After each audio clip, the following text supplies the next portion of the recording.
नमस्कार दोस्तों। स्वागत है आप सबका आपके अपने चैनल स्टडी विद एचपी स्वामी पर, जहां पर आपको हर दिन राजस्थान हाई कोर्ट, एसएससी इत्यादि विभागों हेतु डिक्टेशन समय पर उपलब्ध करवाया जाता है। दोस्तों, आज का यह डिक्टेशन 70 शब्द प्रति मिनट रहेगा। दोस्तों, आज का यह डिक्टेशन स्टार्ट होने से पहले इस डिक्टेशन के कुछ महत्वपूर्ण आउटलाइन जो आपको स्क्रीन पर दिखाई दे रहे हैं, मैं इन आउटलाइन को डिक्टेट करूंगा और आप डिक्टेशन लिखने से पहले कम से कम 4 बार इन आउटलाइन को दोहराएंगे। आज के आउटलाइन स्टार्ट होंगे 2 सेकंड बाद। स्टार्ट। टीकाकरण। ट को कहने से काटा गया है। करता है, पहले शब्द के नीचे क। कर्नाटक, कै को ट कैसे काटा गया है। मंगलवार, मैं के नीचे वह बनाया गया है। इसका, ई के आगे कै बनाया गया है।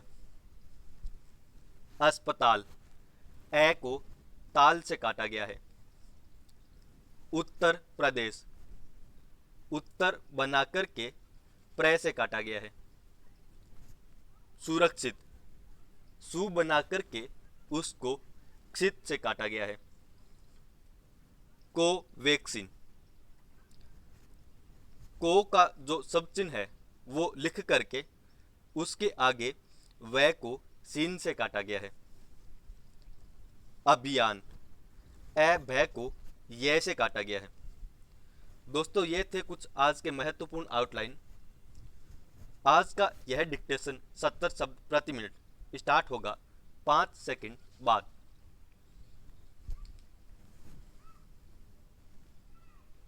स्टार्ट।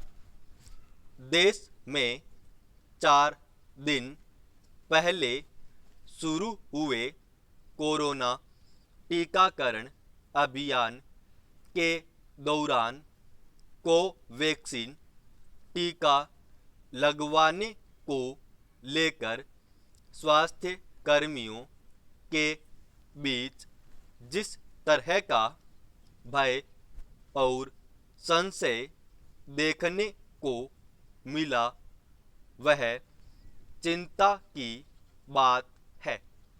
स्वास्थ्य कर्मियों का ऐसा डर कहीं न कहीं टीके के प्रभाव और उसके सुरक्षित होने को लेकर सवाल खड़े करता है। टीकाकरण के पहले ही दिन दिल्ली के राम मनोहर लोहिया अस्पताल के रेजिडेंट डॉक्टरों ने कोवैक्सीन लगवाने से इनकार कर दिया। इसके अलावा टीका लगवाने के बाद 2 लोगों, एक उत्तर प्रदेश में और एक कर्नाटक में की मौत से भी अफवाहों का बाजार गर्म हुआ। हालांकि बाद में पता चला कि दोनों मौतों का कारण टीका नहीं था। कुछ लोगों में टीका लगवाने के बाद जिस तरह के प्रतिकूल प्रभाव देखने को मिले उससे भी लोगों को लगा कि यह टीका सुरक्षित नहीं है। इसीलिए मंगलवार को स्वास्थ्य मंत्रालय को स्पष्टीकरण देना पड़ा कि कोरोना के दोनों ही टीके कोविशील्ड और कोवैक्सीन पूरी तरह से कारगर और सुरक्षित हैं। अगर स्वास्थ्य कर्मी की इसे लगवाने में हिचक दिखाएंगे तो आम जनता टीका लगवाने के लिए कैसे प्रेरित होगी। हालांकि नई दिल्ली में अखिल भारतीय आयुर्विज्ञान संस्थान एम्स के निदेशक डॉक्टर रणदीप गुलेरिया और नीति आयोग के सदस्य स्वास्थ्य डॉक्टर वी के पॉल ने पहले ही दिन स्वयं टीका लगवाकर इसके सुरक्षित होने का प्रमाण दिया। इसलिए इसमें लेश मात्र भी संशय नहीं होना चाहिए कि भारत में लगाए जा रहे टीके सुरक्षित नहीं हैं।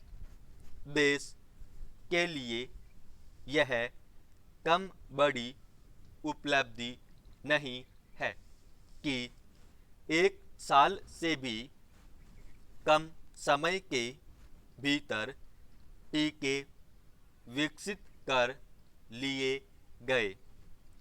बड़े पैमाने पर उत्पादन शुरू हो गया और महामारी से निपटने का रास्ता निकला। भारत में इस वक्त 2 टीके कोविशील्ड और कोवैक्सीन लगाए जा रहे हैं। इन दोनों ही टीकों को भारत के औषधि महानियंत्रक ने विशेषज्ञों की समिति की सिफारिश के बाद आपात इस्तेमाल की मंजूरी दी है। कोविशील्ड को ऑक्सफोर्ड एस्ट्राजेनेका ने विकसित किया है, जिसका उत्पादन भारत की सीरम इंस्टीट्यूट ऑफ इंडिया कर रही है, जबकि कोवैक्सीन पूरी तरह से देश में तैयार किया पहला स्वदेशी टीका है, जिसे भारत बायोटेक ने भारतीय आयुर्विज्ञान अनुसंधान परिषद ICMR के साथ मिलकर बनाया है। अगर टीकों को लेकर कोई डर या संशय पैदा होता है और सवाल उठाए जाते हैं तो यह निश्चित रूप से चिंताजनक है। ऐसे में लोगों में टीकाकरण प्रति जागरूकता पैदा करने के साथ ही यह भी जरूरी है कि उनके भीतर टीके को लेकर बैठा डर निकाला जाए। लोगों में डर भारत बायोटेक के कोवैक्सीन को लेकर है। इसका बड़ा कारण यह है कि अभी इस टीके के तीसरे चरण के परीक्षण चल रहे हैं। ऐसे में मन में यह सवाल उठना लाजिमी है कि जब परीक्षण ही पूरे नहीं हुए तो टीके को जल्दबाजी में मंजूरी क्यों दे दी गई। दरअसल कोवैक्सीन को मंजूरी देने को लेकर जिस तरह की राजनीति हुई और विपक्ष ने जो सवाल उठाए, उससे भी इस टीके को लेकर लोगों में डर पनपा है। लोग टीकाकरण के लिए प्रेरित हों और टीकों को लेकर किसी के मन में कोई भय न पैदा हो, इसके लिए बेहतर होगा कि देश भर में हमारे जनप्रतिनिधि और नौकरशाह स्वयं टीका लगवाने की पहल करें। इससे लोगों में भरोसा पैदा होगा और लोग आगे चलकर टीका लगवाएंगे। कोरोना से मुकाबले की जिम्मेदारी तो सबकी है, चाहे सत्ता पक्ष हो या विपक्ष। टीके को लेकर राजनीतिक बयानबाजी और आरोपों से तो ऐसे अभियान को धक्का ही पहुंचेगा। समाप्त।